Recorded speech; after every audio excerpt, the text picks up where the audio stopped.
안녕하세요, 싸웁니다.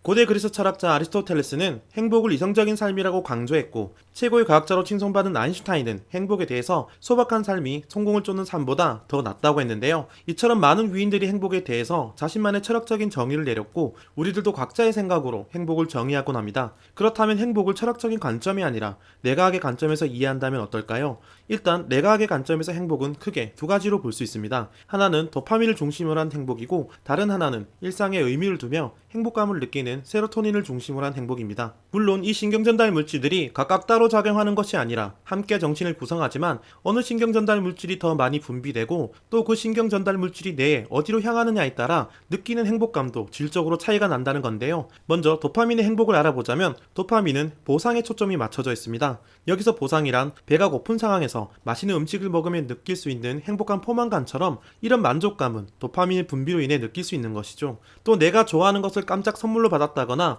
내가 원하는 행동을 할 때도 도파민은 분비되고 우린 기분이 좋아지는데요. 하지만 도파민의 행복에는 치명적인 문제가 하나 있습니다. 그건 바로 중독과 아주 가깝다는 것이죠. 왜냐하면 이 중독에도 도파민이 깊이 관여하고 있기 때문인데요. 도파민은 보상이라도 같은 수준의 보상을 계속 받게 될 경우 점점 그 행복한 기분은 사라지게 됩니다. 그래서 중독에 걸린 사람들을 보면 갈수록 더 자극적이고 더 강력한 보상을 원하게 되는데요. 이 또한 도파민의 고유한 특성 때문에 생기는 현상이죠. 그래서 우리가 도파민의 행복감을 추구하고 있다면 우린 행복하다 느끼는 시간이 매우 짧을 텐데요. 왜냐하면 지금까지 느꼈던 행복감보다 더 대단하고 획기적인 보상들을 앞으로 찾기가 힘들 뿐더러, 혹시 찾아낸다 하더라도 그 또한 곧바로 가지기도 어렵고 금방 익숙해져 버려 더 비싸고 더 좋은 무엇을 원하기 때문입니다. 예를 들어 처음엔 단 몇만원짜리 가방만으로도 만족하겠지만 이후 몇십만원, 몇백만원짜리 가방을 원하게 될 것이고, 또 값싼 소형차만으로 만족하던 사람이 이후 고급 세단을 원하게 되듯이 도파민을 중심으로 한 소유욕과 행복감은 점점 더 좋은 것을 원하고 그 갈망의 끝은 없다는 것이죠. 그리고 이런 끝없는 갈망은 상대적인 박탈감과 불행감을 만들기도 하는데요.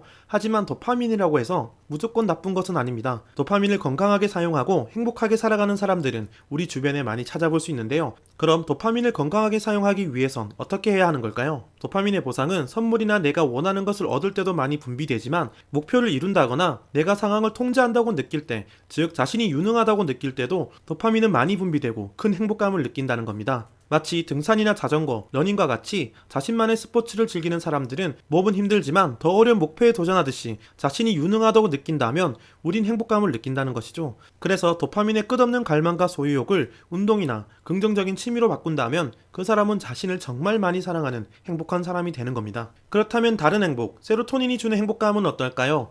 세로토닌 하라의 책을 쓰신 이시영 박사님은 세로토닌을 보고 행복의 호르몬이라 강조했는데요. 그렇다면 세로토닌은 도파민이 주는 행복과 어떤 점이 다른 걸까요? 일단 세로토닌은 잠을 잘 오게 하는 멜라토닌과 깊은 관련이 있습니다. 왜냐하면 해가 있는 낮엔 세로토닌으로 활동하지만 해가 사라지는 밤이 되면 일부가 멜라토닌으로 바뀌기 때문인데요. 여기서 멜라토닌이란 잠을 잘 오게 하는 신경 전달 물질입니다. 그래서 잠을 오게 하는 약들의 이름에는 멜라토닌 이름의 일부를 많이 사용하기도 하죠. 아무튼 세로토닌이 풍부한 사람은 해가 지고 밤이 되면 멜라토닌이 많이 만들어져 잠이 잘 든다는 건데요. 아니, 행복을 이야기하는데 왜 자꾸 잠 이야기를 하냐고 생각할 수 있을 겁니다. 왜냐하면 잠을 잘 자는 것도 행복 중 하나이기 때문인데요. 우리가 잘 알고 있는 가수 아이유만 하더라도 평소 잠을 잘 못 잔다 하여 한 번이라도 푹 자봤으면 한다고 말했으며, 또 그런 노래 가사들을 만들었듯이 잠을 잘 잔다는 것은 불면증과 스트레스가 만연한 현대 사회에서 정말 소중한 행복이니까요. 그리고 이 세로토닌을 특정 원숭이에게 많이 주입했더니 그 원숭이가 있던 무리에서 우두머리가 되었다는 유명한 연구가 있는데요. 이처럼 과학자들은 세로토닌이 자신감이나 자존감에도 긍정적인 영향을 미쳐 사회적인 관계에도 활발하게 만들어준다고 믿고 있습니다. 즉 세로토닌의 수치가 높은 것만으로도 자신감이 생기고, 또 이런 자신감은 사회적인 활동을 더 활발하게 해준다는 것이죠.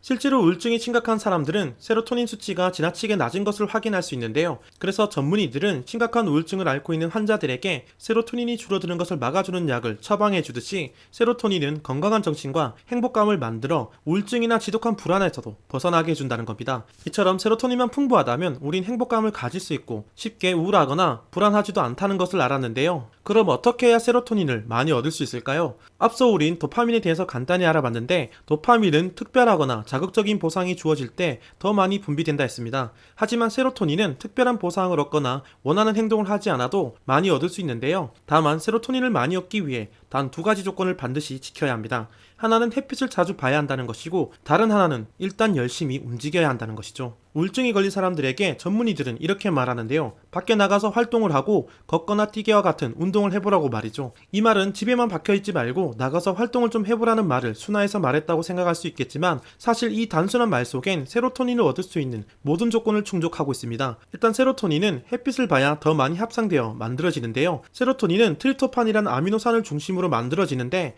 햇빛을 쬐고 활동하다 보면 세로토닌 합성이 촉진된다는 것이죠. 그래서 음식을 골고루 먹고 밖에 나가서 놀아라라고 어른들의 말씀은 행복의 호르몬인 세로토닌을 많이 만들 수 있는 과학적이고 신빙성 있는 말이라는 겁니다. 그리고 세로토닌이 풍부해진다면 매일 반복되는 일과를 하더라도 행복감을 느낄 수 있는데요. 마치 매일 아침 같은 시간에 커피를 마시며 행복해하는 사람처럼 말입니다. 즉 세로토닌이 풍부해진다면 일상의 지루한 일과들도 스스로 의미를 부여하며 긍정적으로 생각하는데요. 그래서 세로토닌이 풍부한 어르신들을 보면 매일 보는 자연임에도 불구하고 그 자연을 보며 감사하고 행복하다며 말하고 또 별일 아닌 것에도 행복해하는 것을 볼 수 있죠. 이처럼 세로토닌이 풍부하다면 별것 아닌 일상의 모든 것에 의미를 부여하고 또 그것으로 인해 행복해하는데요. 이런 세로토닌의 행복감은 대인관계에서도 긍정적인 영향을 미쳐 사회적인 관계에서 유발되는 옥시토신의 분비도 촉진하게 됩니다. 여기서 옥시토신이란 호르몬은 사람을 신뢰한다거나 불안과 실제 통증까지 줄어드는 효과가 있는데요. 사람들의 친밀함에서 나타나는 뇌신경 전달의 물질인 셈이죠.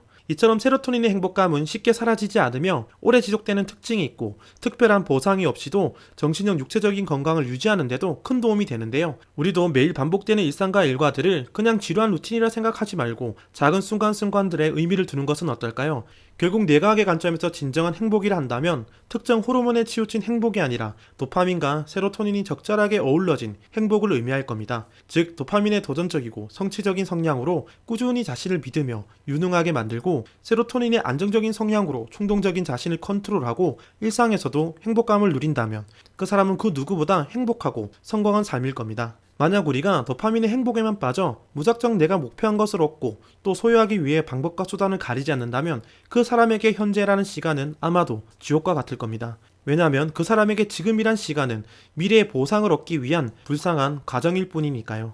그렇다고 세로토닌의 행복처럼 너무 현실에 안주해 도전하지 않는 보험적인 삶이라면 그 또한 먼 훗날 도전하지 않았던 자신에게 후회를 할 수 있겠죠. 하지만 자신의 유능함을 느끼면서 도전을 멈추지 않고 지금 여기에 나를 소중히 여기고 일상의 의미를 부여한다면 아마도 그 사람은 뇌과학적으로도 가장 행복한 사람일 겁니다.